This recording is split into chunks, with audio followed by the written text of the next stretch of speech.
Alitwala Kadaga is a Ugandan lawyer and politician who has been Speaker of the Parliament of Uganda since 19 May 2011. She's the first woman to be elected Speaker in the history of the Parliament of Uganda. She succeeded Edward Sekandi, who served as Speaker from 2001 to 2011. She is also the current Member of Parliament for the Kamuli District Women's Constituency, Busoga Sub-Region, a position she has held since 1989. Briefly, tell us about yourself. Okay, I'm a Ugandan citizen. I was born in 1956. I went to school in the late Shumoni Demonstration School. It used to be near Radio Uganda. Secondary school in St. Catherine, the SS in Lira, Namsagari College, University, etc. Makerere. Later I went for other qualifications. I also have a master's degree in law. And I'm now the Speaker of the National Assembly, the first woman Speaker of the National Assembly. I have worked, I was the first person to establish a law firm in Uganda, a women's law firm in Uganda. I also was the Minister for State for Foreign Affairs, Minister of State for Aviation, Minister for Parliamentary Affairs, and then Deputy Speaker, and then the Speaker. But in my activism life, I'm the one responsible for establishing the first legal aid service in Uganda, under FIDA Uganda, which is now a household name. And I'm a people's rights activist. Yeah. How did you receive the news of the position you hold? Well, first of all, I was elected. So it was something new, something novel, something to look forward to. But I looked at it as an opportunity to make changes, especially in the law, in areas which I had encountered, which I thought were deficient. Sometimes it's easier if you are in charge rather than having to go through other people to achieve what you want. So I looked at it also as an opportunity to speak on issues that are forgotten or not engaged upon a lot, and I think I've done that. How has the experience been since your election? Well, first, we live in a patriarchal society, so patriarchy still exists, but I think that by now I have kind of overridden that. I think my leadership has been accepted by both men and women. So I think I've been able to break that ceiling and to break the patriarchal barriers that surround us. And I've been able to do many things in my tenure. For instance, completing the National Assembly building where we are seated in the 6th floor. It was supposed to have been built at independence. It has been done in my time. We have a daycare center here to support the women members and the members of staff to care for their children. It's the first also in the country. Recently, I was very happy to hear that the police have also picked it up. We also have the certificate of gender equity, which we designed so that we can understand the level of budgeting and the distribution of resources in the different genders and also to the children. We've been able, using my position, to remove some taxes from certain areas where we thought were oppressive to the women and to the children.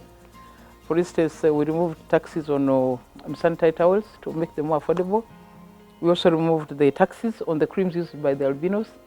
And my challenge is I've not yet been able to make them regarded as a drug, because I looked at it as a cosmetic, but I think the first step has been done of making sure that the taxes are reduced so that the albinos are able to afford them. We have made Parliament more open. It's now a place once a year where 1 week in a year the people come here to see what we are doing, to debate in our chamber, to visit all the exhibitions, departmental exhibitions.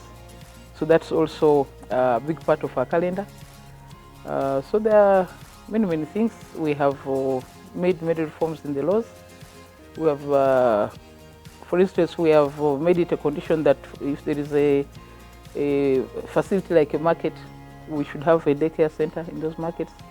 We have also said it's a condition on any new road now to develop rest places where people can go and change. If you're traveling with children, you can go and wash them and change their clothes and so on, instead of traveling with the feces from Malaba to Kampala because there's nowhere to stop. So a number of things have happened. Yeah.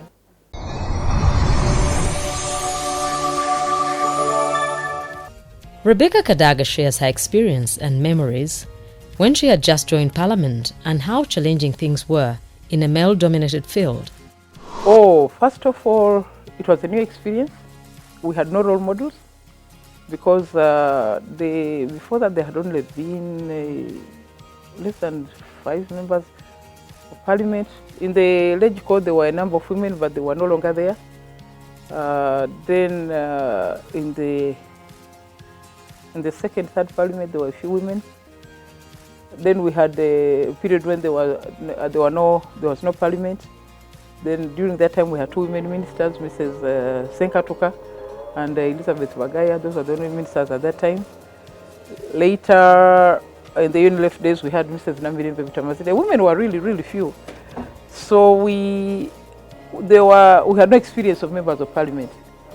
So it was a new thing, having to, for me, what was interesting was having to balance being in Kampala but also representing a rural constituency.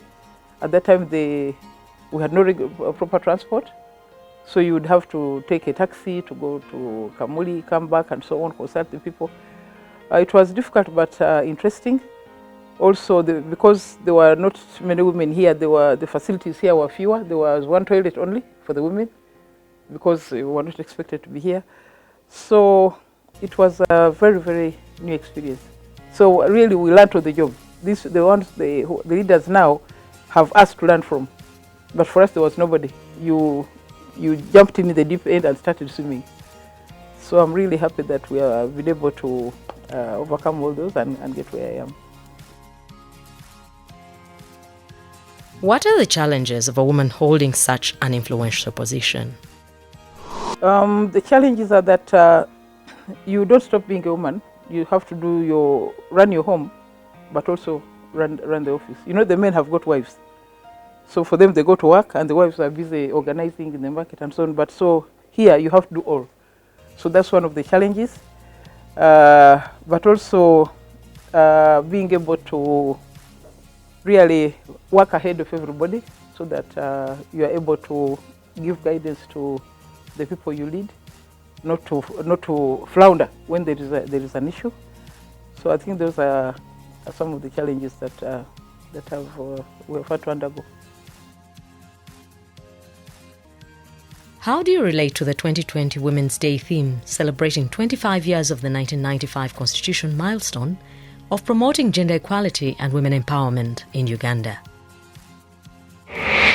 Yeah, I think the theme is appropriate because it was the Constitution was drafted, among others, actually in Article 32, to fall in line with the Convention on the Elimination of Discrimination Against Women. A number of benchmarks were put in the Constitution, but at a practical level, I think a lot has been achieved. Recently, I was really excited. At the last graduation, we had at Makerere University, we had 50.5 girls graduating and 49.5 boys. So you could see that it's almost at parity. This was not the case many years ago, but so you know that the 1.5 additional marks has been able to get girls into different faculties, but and also in bigger numbers. So on education, I think there's been progress, especially at the university level.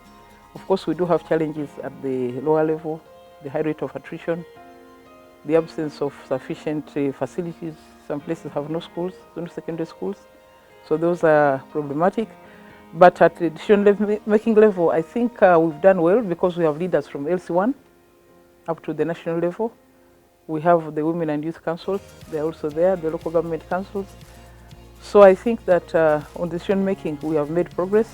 We are not yet at parity in the cabinet, but there are a number of women in senior cabinet positions, and no longer in just in the social sectors, but we have in the sectors that used to be considered main sectors. So I think there has been some progress along those lines. We still have to do some work in the private sector. Today we have exciting news that in Stanbic, the first CEO, woman CEO, has been appointed. You can imagine, since independence. So things are picking up, but there's still a lot we need to do. But I think we have made some progress.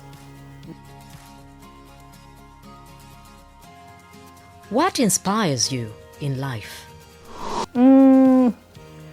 I think the desire to improve the people's livelihood. I think that's what really drives me.